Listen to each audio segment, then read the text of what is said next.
Voilà, bonjour chers amis internautes, bienvenue sur notre chaîne YouTube Sarah Jolie Speed. Bienvenue dans cette émission Nabiso 100% culture. 100% culture est une émission haute, ça y est, pour Nabino, Tolingi Bino Mingi, Tolingi, vous allez toujours informé, vous allez toujours à la page. Donc, vous parlez de la 100% culture et ça, on a pour Nabino. Adresse Moko, chaîne Moko, émission Moko. Vous pouvez dire 100% culture na YouTube avec Sarah Jolie Speed. Et au monde à Kébro, au monde à Ngana, na lingi Bino Mingi, na lingi bo aimer, na lingi bo partager, na lingi bo souscrire na chaîne Nabiso pour que vous allez toujours à la page, vous allez toujours informé. 100% culture, le thème est bino moko mutu moko malamu mutu moko avec vraiment expert na kati ya matière wana. To sala ki émission na fois passé na Ben bino boye bien Ben na pesi mbote siko zali motema ya mama Blandine mama na Brini un peu de mukubiyo yebi. Ben na lobek na biso makambo ya cyber café Ben. Alors ba téléspectateur na biso ba lingi biso mingi ba pesi bato ba appelle leki ba message leki ba appelle leki nga obité na kotika bato bongo te na kende koluka susu ko timo la bino information. Nengo lelo na memeli bino to benga kaye monsieur Didier aza doyen a na kata Florence Kentucky aya mwakala to memeli bino ye pona apesa biso toujours apesa biso ba détail o ezanga ki na émission ya Ben parce que ba appel eza kokota ba message eza koleka donc na lembi ba appel ba question na bino eza ebele eza toujours les bienvenus ba question na kata 100% culture nengo lelo dans lequel bino monsieur Didier aza bongo mutu oyo awume na kati ya Florence Kentucky awa oyo ayebi mieux makambo oyo ni aza koloba donc ntango azoya koloba liboso na biso akoya pas comme amateur ayebi na makambo nini oyo aza kolobela déjà merci à mon caméraman merci à mon réalisateur merci nous pour kolanda biso na kati ya 100% culture donc benga déjà invité nanga kotaka déjà na lombango monsieur Didier kotaka déjà pour voilà déjà kozela biso na kati ya 100% culture. Bonjour monsieur Didier. Bonjour maman Sarah. Bonjour. 100% culture lelo yemi monsieur Didier na kati ya émission na biso donc to yeba bande ko baza kolanda biso sango nini o meme biso na kati ya 100% culture. Oui, lelo na yo continuer au bandaki na Ben Apocalypse 22 na quartier que je salue en passant au bandaki na linga qui maintenant les cas de façon que to approfondir un peu par rapport à Oya Lobaki parce que dans sur terrain ngam na sala musala beaucoup plus à tango ya na Congo collaboration to sala kana ya mona linga qui na repasser dans les cas de façon que to ça beaucoup plus par détail et belé. Donc, M. Didier, alobi elnaki aleka lelo pour na ba détail, ba question o botuna kingai, M. Didier aza wana pour nous répondre bino parce que aza partenaire, aza collaborateur, ba sala musala moko na Ben. Papa Didier parce que ba question ya ki moi mingi uti na Paris et pas ya Christian Jolie et uti na Paris et pas ya réalité, un réel mode. Papa Didier, M. Didier, oza ko confirmer biso sérieux o Ben alobaki na émission à la fois passée. Oui, nalandaki yango en tout cas ça qui vraiment émission moko ya malamu mingi sérieux vraiment ça na makambo to ko sala parce que déjà expérience ya sur terrain ce ko sur terrain na nord Kentucky na Florence okuta bandeko o baye par Apocalypse 22 et puis Moussa to sala ko tuna bango ba question ba ko répondre. Donc monsieur Didier ayebisi biso vraiment aza ko confirmer que na musala ya Ben sérieux ezali nango monika ndenga zali avec beaucoup de sérieux avec beaucoup de moyens makambo kitoko aye wana pour na confirmer biso que Ben aza sérieux. Donc ba question bono boza ko tuna ngai bo hésiter te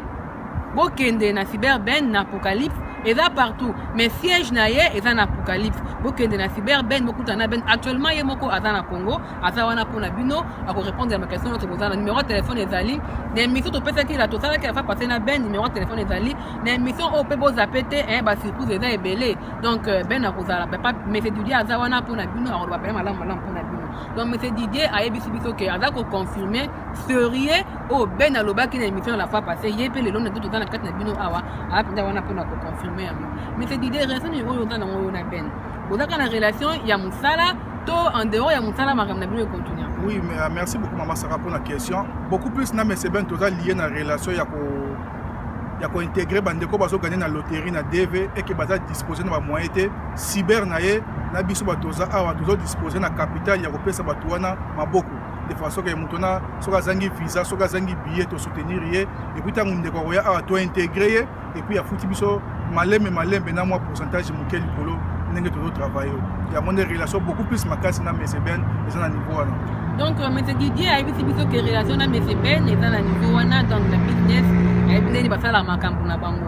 parce que bandeko baza kolanda biso bapesa ngai confiance na 100% culture bapesa ngai confiance wana na ti Betty Beklo na Florence Kentucky ya yo yango wana Betty Beklo yo yebi wa mutanga ya kati Betty Beklo abaki na tuna mino M. Didier Bon, c'est limité à kaka na niveau ya visa, donc du genre, mutu abetaki na cyber na bino a gagné, a vu visa na ye, bino boyedaka batu, oyo basa na mbongo te, kaka ti na niveau ya visa, to bokendaka même au-delà ya visa, donc billet, et puis mutu soki aye awa, posant na service moko oyo ezalaka approprié, boyambaka batu na bino, bolukeli ye ndaku, bolukeli ye job, bopesi makambo kolia to eza ndenge nini. Oui, ko intégrer mutu na société américaine eza vraiment musala ebele tozo banda na se banda na ebandeli ntango aganye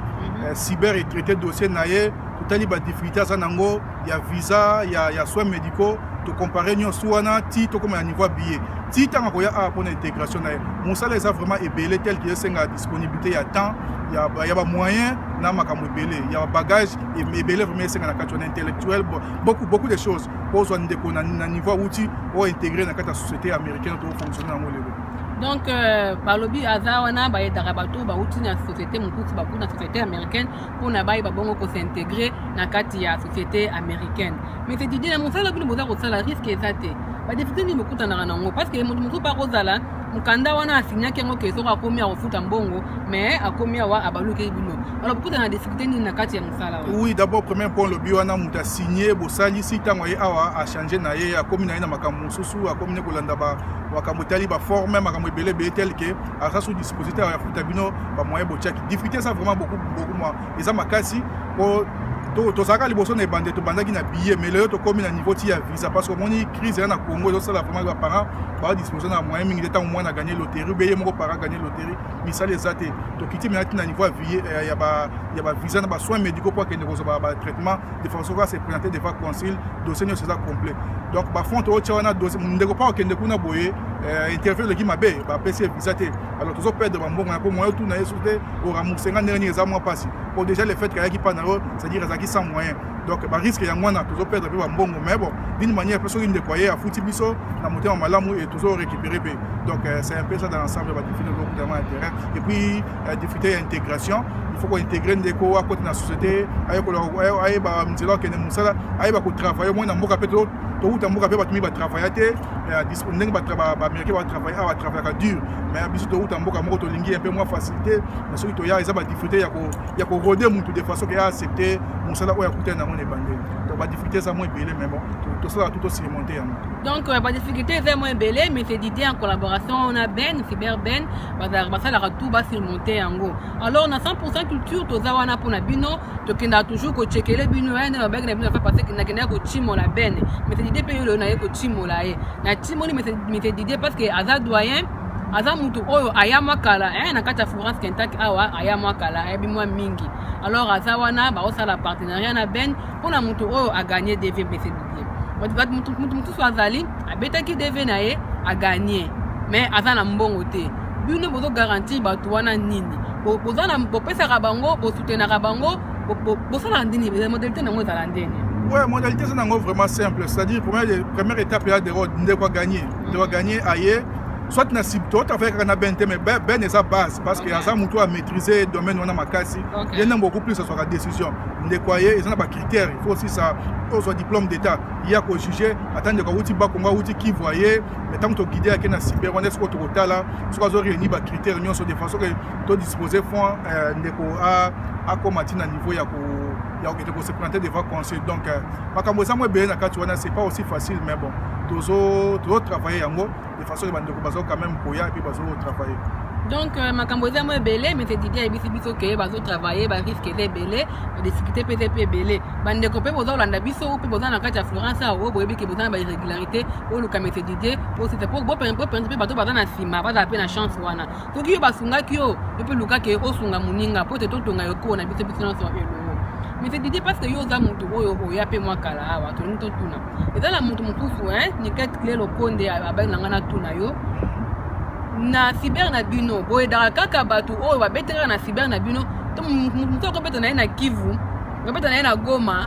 akobeta na ye na Kimbanteke akobeta na ye na Kisangani partout na Congo mais a gagné ayeli bino dossier na ye bosalela yo suivi bosalaka yango mpe. Oui, on a une question très fondamentale. Donc, nous devons travailler non seulement sur l'Apocalypse, mais nous devons travailler sur la cyber. Mais l'Apocalypse, c'est la place où na Kinshasa va maîtriser dossier loterie makasi. Donc, même quand on a cyber, mais Apocalypse, nous devons faire ça aval dossier oyo bo travailler yango parce que mutu aza malade be mutu aza un diplôme te mais biso tokoki mbala moko te kokota en jeu c'est-à-dire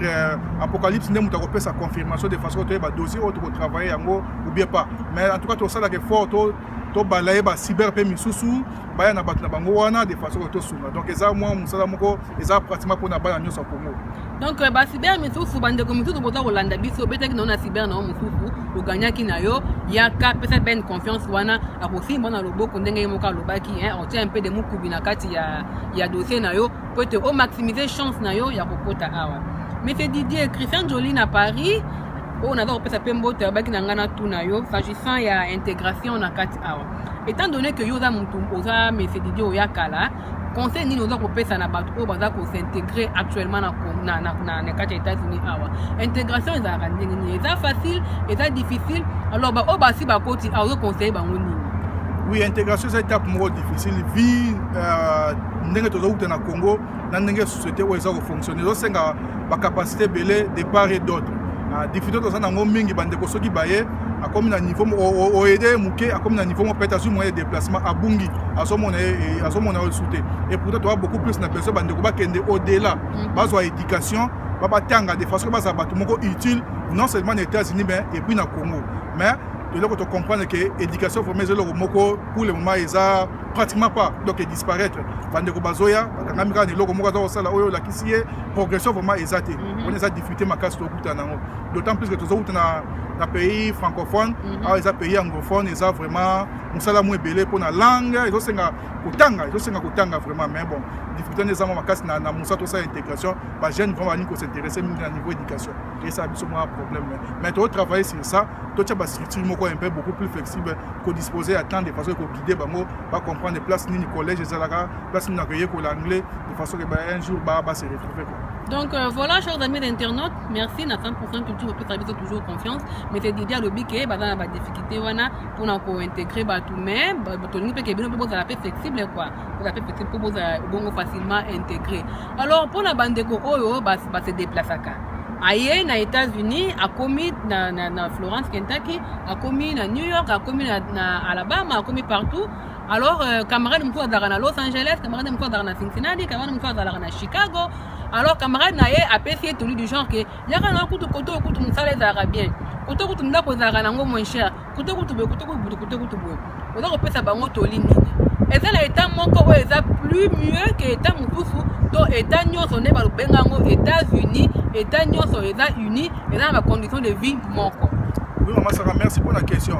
États-Unis eza moko eza pratiquement ndenge moko partout c'est mieux place au komeli otala ba okoma déjà bato bafandi wana ba se développer wana donc c'est mieux au komeli wana ofandi wana et puis au koli wana mais au moins to bato so uta bato na to uta Congo to so to na moi makambo ebele ya kosala il faut tosunga bandeko totiki kuna et puis biso moko awa il faut to fanda quoi donc to senga oza côté mo peut-être loyer ça un peu moins cher misala ça moins belé tel que se développer et ça va côté musu quand même ba loyer ça un peu cher tel que moi ça ta moi économie lobby o investir ne loko mususu ezate ya moi senga oza côté moko quand même eza bien eza posé misala ezali de façon que se développer alors idée on a aucun de par-ci par là ozala ki OK eza vraiment idée moko ya malamu te parce que ceux qui peuvent changer l'adresse belé lobby lingo zo ta moi crédit moko boyobe lingo so mandaku so batali changer l'adresse belé ba mona mutu moko sérieux te donc c'est mieux qu'on se focaliser place moko otali ba avantage nango et puis otali ndenge oui ko se développer ka place wana donc États-Unis eza esika moko eza ko kana nango bandeko batambola pour ko kende ko luka mieux ça vaut pas la peine ya ko tambola état oyo komi conseil toli ofele toli pete état oyo komi koma wana vanda wana s'implanter s'imposer makambo nyonso oyo ozala na kati ya makanisi na yo yokokisama tozala liboso ya stade awa bomona Paul Ground na Cincinnati owayo esika bengo ebetamaka alors monsieur Didier alingi mpenza aexplike biso lisusu parce que monsieur Didier aza motu moko ayakala awa na kati ya Florence tolingi toyeba apport na yo eza nini na Congo parce que yo lobi na biso ke oza kosoutenir ba jeune oyo bazoya awa après que jeune aya awa esika ka wana abosani mboka na ye yo zo aider bango na pas on a su Congo ba ke ko bonso makamna bango na Congo yo moko pe apport na yo na Congo eza nini Oui, exactement. Merci Maman Sarah. Congo est un mboka na biso, il faudra pas que toye na mboka oyo to abandonner Congo parce que bato ba ko changer Congo est biso. Les biso moko ba na mboka ne to ya belge te les américains te tala bango mo ba tonga na mboka na bango pembeni ba tongelo ko mususu ba na tante ba soki para er nyos na mboka na biso. Mboka na biso za charge ya biso moko to même ba projet intéressant oyo ko sunga mboka lobi mboka changer. Ba projet c'est belé de travailler nango malembe eza na 2004 to fongola compagnie na Congo High Tech. Ah bon? High Tech Solution eza compagnie mnenga na salle engineering na Congo na ISPT na une étage na continuer sous bachelor degree na engineering. Donc compagnie objectif nango ya ki bingi ko équiper l'école. Comme na Congo l'école ezali, l'école technique ezali mais moi naza électricien mais si mana noa c'est ça donc compagnie nango ezaki wana pona ko teka ba matériel didactique ko créer ba laboratoire de façon ba na ba pratiquer to sala mona moi ba école be to ko sa difficulté to na niveau à l'état pour na école publique ba disposition qui moi ba fonte pour appeler sa biso de façon to équiper ba école na mais sinon za ke le côté ka belge ndanga ko sala ngo ou bien américain non biso mo ba na mboka to sala ba ya ko pesa ba na pratique mo ya malonga je crois tango ozota na émission na yo to na Congo na école na Mpasa na Formatec école ya collègue na docteur Oscar Mulumba Formatec Pasa école ya soko ke kuna ya na Pasa mais ils a équipé le kola iti Gombe parce que compagnie na biso ne équipa yango bana ba sa pratique malamu à tout moment to za na Congo bana ba za très content au monde na biso ba encourager na biso to continuer projet to ya ko zo moi bes muke mais to zo ngela projet de façon to ko datina ba province ba école et ça l'équiper mais à part ça aussi na cadre de loterie aussi to travailler to aider sous bandeko ba jeune surtout processus ya tchangu de façon que moni tchangu za bazobenga ngo Chine populaire mais ba politicien bazo utiliser beaucoup plus pour na ba intérêt na bango to lingite tchango bi machine populaire na sens ya oui sens mo vulgaire to linga baza vraiment chinois c'est-à-dire bato bazo produire to ça ba projet minene ya ko mema musala na tchangu na ko ça ba design na ba machine de façon que bana ba jeune bazo misala lobilo ba se développer c'est un peu dans ce sens ça to travailler na cadre na biso na société civile de façon que comme ya ko songa ba jeune wana ba évoluer donc ba projet ça eza ebele to senga pe bino bata media bo songa biso na ba tout ça na ba nzinga pesa biso maboko mais ba projet c'est beto travailler na moi je crois à travers émission na yo nyo so ko mona ngo mikolezo attends pour za na ko mona émission na yo ko mona pe ba preuve ya moi ba action to mena ba preuve ba action to mena o mena kuna ko yeba na kaka parce que 100% culture hein ba pesa biso toujours confiance wana donc ba preuve on pena beto to mona ngo pona mokili pe endima mokili pe confirmer hein za bongo te beti beklo yo bongo langa beti beko na Florence Kentucky hein yo yebi alors mais c'est Didier to lingi to yeba parce que yo za doyen ou ya kala différence nini yo zo sala entre entrée il y a des jeunes Congolais au côté il y a de cela 10 ans il y a de cela 15 ans passé na entrée où il y a des jeunes au côté actuellement est-ce que les jeunes ont besoin de flexibilité besoin qu'on s'intégrer malamment quand on besoin de difficulté alors différence penja hein du point de vue mode de vie du point de vue style de vie différence là penja makasi to et tande oui tant on a comme en 2004 nanda comparé na lelo en tout cas to perdre moi ba capacité belé ba jeune bazoya ba lingi faut médica ba liko yekolate soka ya koti na musala moko warehouse opesi ya fandi wana atikali wana bambula eza vraiment difficulté makasi to kuta nango ba jeune balingi curiosité zate ya ko apprendre ngata na komi na komaki na famille na mais na doyen wa yamba kinga passer moi ba que je sali ya passa ndenge direction pesa nga conseiller nga na yoka kiye na zaki flexible ko yoka ye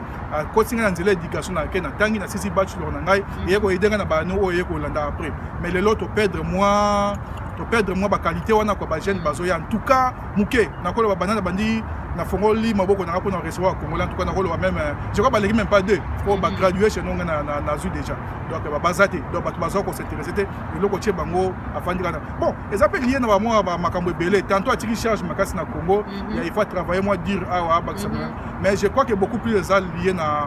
manque à curiosité, manque à perdre sans éducation quoi. Et pourtant belé tozoya, toza beaucoup plus na ba licence. Ba aussi na ba ista, ba graduer na Congo, mais tant ba commis sur le terrain, ba zo perdre un peu capacité wana. Mais bon, ils ont lié na bango pe na biso bato bakuti to pesa bango nzela nini bakende ba place l'université zali ba d'abord importance nango parce que importance nango ça peut être na futur au sali musala ba futur $8 pendant beaucoup d'années au investir ni na social tant comme mukolo nzo teza makasité bon ba do futur en retour eza muke ko vivre te yango mo lelo ke na ba Walmart na ba nini woni ko za mukolo mais fois ça là pourquoi parce que na bouye ba jeunesse na investissalité so za musala bien sikoyo ba programme pension ba 401 ke ba benga en États-Unis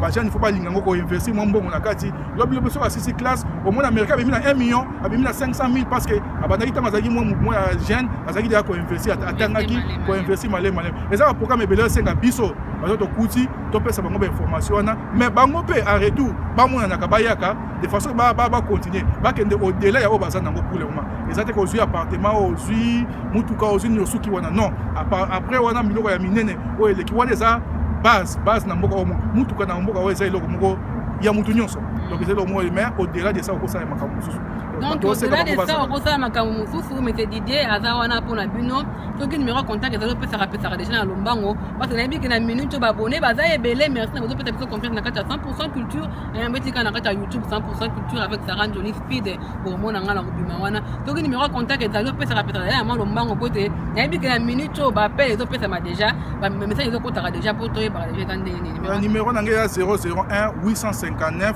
866 90 41 001 859 866 90 41 à tout moment tu es disposé à répondre à la question